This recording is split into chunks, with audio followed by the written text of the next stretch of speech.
Ladies and gentlemen, welcome back to Obsessive Compulsive Gaming.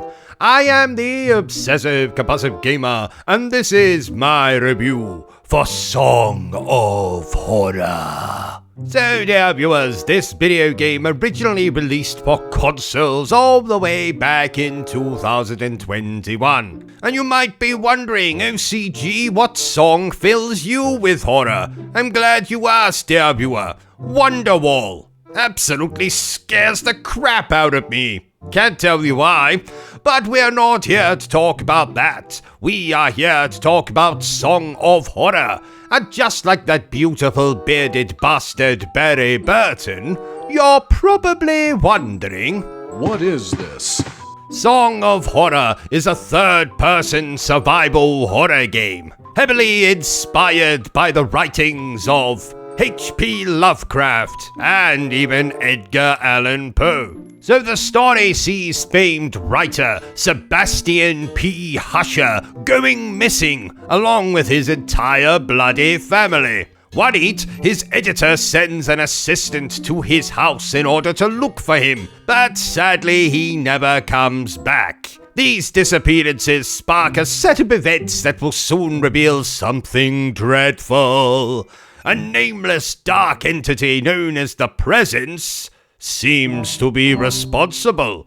And that's all I'm going to tell you about this particular story without spoiling it for you, dear viewers. I know this game's been out for a few years now, but for the love of God, I want you to play the game, so I don't want to spoil it for you. So let's move quickly on and review this survival horror video game, the only way I know how. Badly.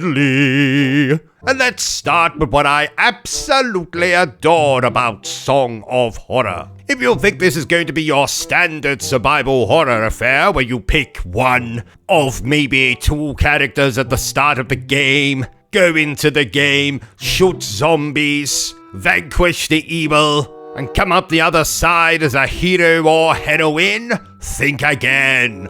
Song of Horror lets us choose from not one, not two, not three, but sometimes 4 characters. And better yet, the game is split into 5 chapters. And each of these chapters will often introduce new characters. These characters tie in quite nicely to something that's rather unique about Song of Horror, dear viewers. So let's say you start up chapter 1, you pick one of the 4 characters, and then, oh no! The character you have chosen has gotten themselves killed! What are you going to do now? Well, this game will give you the option to then select another character, who is still alive, of course. You can then pretty much resume where that last character left off, and you can continue on with the game. So the only true way you're going to get a game over is if you allow all of the characters to die,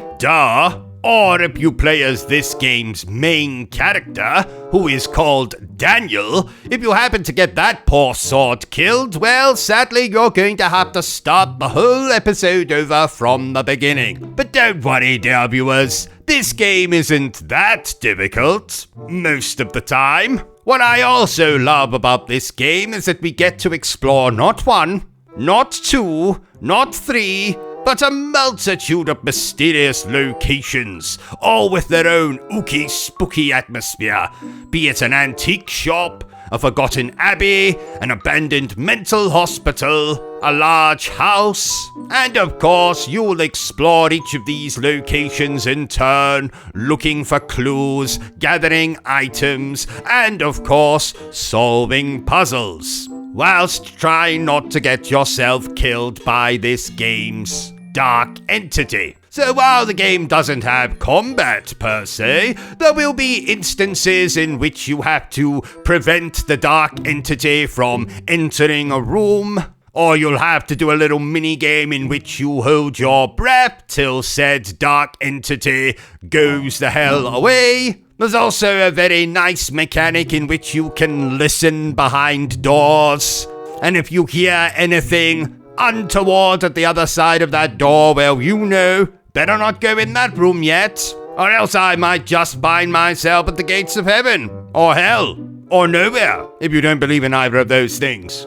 Can I also say how amazing it is to play a survival horror game that isn't simply a first-person walking simulator, or one where you have to constantly hide in bloody closets, or under the bed, or under the bloody toilet, or whatever. This is very much a return to classic survival horror, which was always played in a third-person perspective, with those fixed camera angles. Things like the original Resident Evil or Silent Hill come to mind. And this game is certainly a celebration of those two particular horror franchises. In fact, if you have eagle eyes, you might spot a little Easter egg or two if you're clued up on your Silent Hill. This game is also wonderfully voice acted, for the most part, and has an absolutely terrific soundtrack, which really adds to the agonizing tension of the game's atmosphere.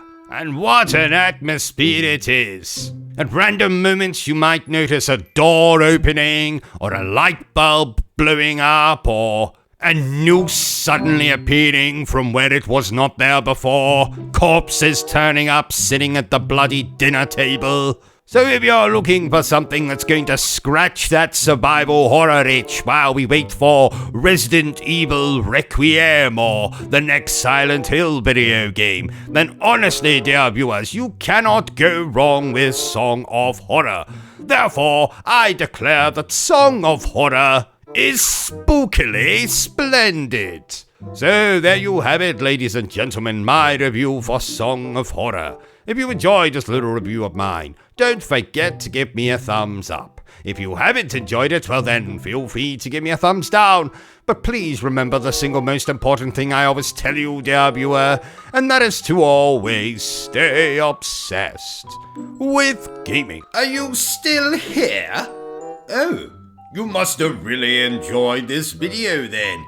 In that case, you had better subscribe to the channel and check out our other content. Otherwise, you're a booby pants, and no one wants to be a booby pants.